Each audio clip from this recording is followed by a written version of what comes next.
Salut, je vais te parler de ce qui s'est passé dans le pays il y a 16 ans, le 29 mai 2005 exactement. Ça semble lointain, 16 ans, n'est-ce pas? Mais ça concerne pourtant notre vie immédiate. Alors écoute bien. Il y a 16 ans, nous étions tous appelés à voter dans un référendum pour savoir si nous désirions adopter une constitution européenne.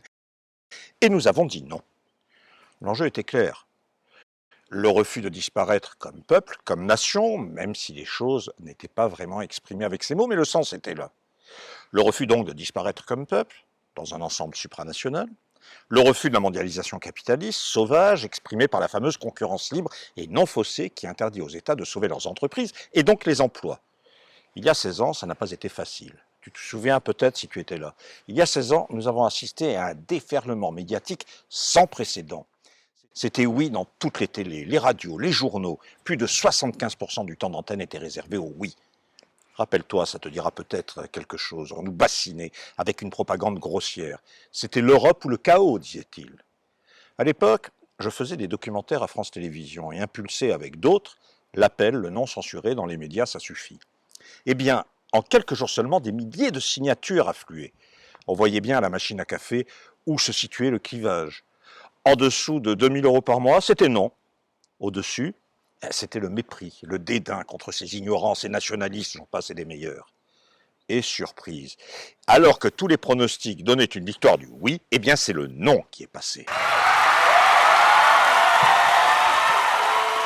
Le peuple d'en bas l'avait emporté sur les importants d'en haut, le peuple contre l'oligarchie qui possède le pouvoir, l'économie, les médias. Nous avions rejeté la Constitution européenne en France, et pas seulement. Je te dis pas la tête qu'ils tiraient tous, les europhiles, partisans du oui. Pour une fois, la grimace avait changé de camp.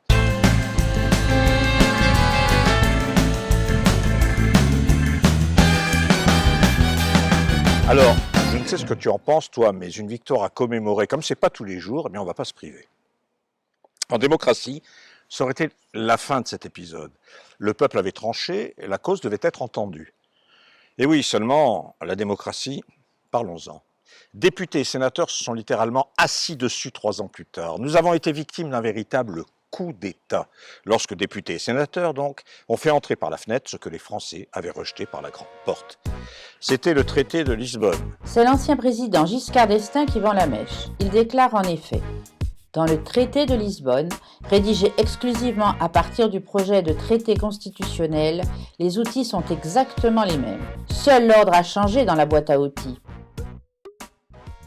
Et il savait de quoi il parlait, Giscard. C'est lui, en effet, qui avait été le maître d'œuvre du texte sur lequel nous avions été 55% environ à dire non. Le vote parlementaire de 2008 sur le traité de Lisbonne, c'est un véritable déni de démocratie. Oui, un coup d'État contre le peuple souverain. En conséquence, tout devait continuer. Dérégulation, négation du droit des peuples à disposer d'eux-mêmes, refus de considérer les frontières si nécessaire, absence de protection, fermeture des usines au nom des profits à réaliser, salaire bloqué et évidemment services publics ratiboisés. Et les grands de ce monde ont repris la petite chanson de la mondialisation heureuse. Les uns y sont allés du couplet anti-guerre. C'était l'Europe protectrice, paraît-il. Les autres d'une Europe plus démocratique. C'était, disait-il, l'Europe sociale, les Alain Minck, Kouchner, les Hollande, les Sarkozy, l'UMP et le PS, et quelques autres, tous embarqués sur les eaux nauséabondes de l'Union européenne. Aujourd'hui, nous sommes toujours ligotés. Le meilleur porte-parole de cette Europe-là, c'est Emmanuel Macron. Tu l'as entendu, Macron? C'est l'esprit Lisbonne 2008 contre le non souverain du peuple français de 2005. Écoute-le. Ta boîte à fermer? Crée ta start-up.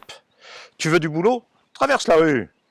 Tu revendiques? Mais regarde donc du côté des Indiens ou des Chinois, ils se plaignent pas, eux, pardi. Et mieux encore, dans la pandémie. Tu veux des masques, des tests, des vaccins? Demande à l'Europe. Merci du message, on a vu le résultat. Alors, et maintenant? Eh bien, tu dois bien entendre, comme moi, ceux qui en ont ras-le-bol, te dire tout compte fait que tout est foutu. Mon histoire viendrait apporter de l'eau à leur moulin, puisqu'on a dit non, et qu'en fin de compte, ça a été oui. Seulement voilà, fort heureusement, c'est pas comme ça que ça marche. Il y a une loi de la lutte des classes. Bon, je sais que pour certains, la lutte des classes, c'est un gros mot. Oui, mais enfin bon, la lutte des classes, on est en plein dedans. Il y a une loi de la lutte des classes, donc, qui indique que les défaites apparentes ne sont que des tremplins pour repartir plus haut, plus fort encore. Regarde, 68, la grève générale.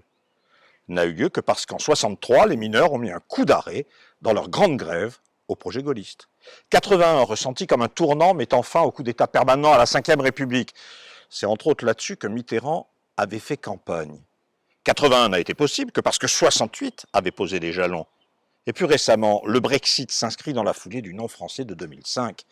Et c'est pareil avec les Gilets jaunes que tu as connus parce que c'est plus récent, qui n'ont fait qu'exprimer 15 ans plus tard le non majoritaire des Français qui, sans le savoir vraiment, y ont trouvé leur force et leur sens, la même défiance, le rejet des élites, la même opposition à ces belles gens des quartiers riches, qui n'avaient de mots plus méprisants les uns que les autres contre les ploucs à diesel, fumeurs de papier maïs. Bref, je disais que quand un peuple va mal, il faut changer le peuple. Eh bien, pour les eurocrates, quand le peuple dit non, eh bien, c'est oui. Voilà leur conception de la démocratie.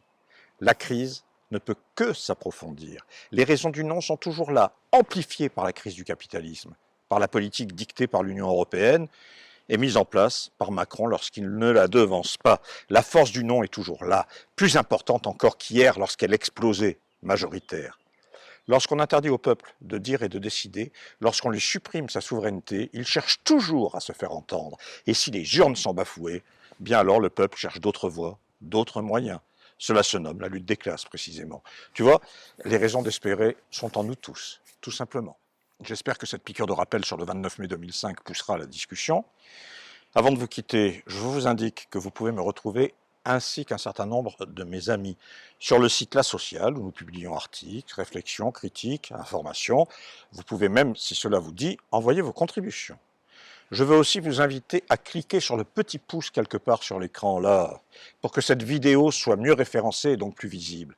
Vous pouvez vous abonner à ma chaîne pour obtenir les infos plus vite et surtout, oui surtout, vous pouvez partager cette vidéo.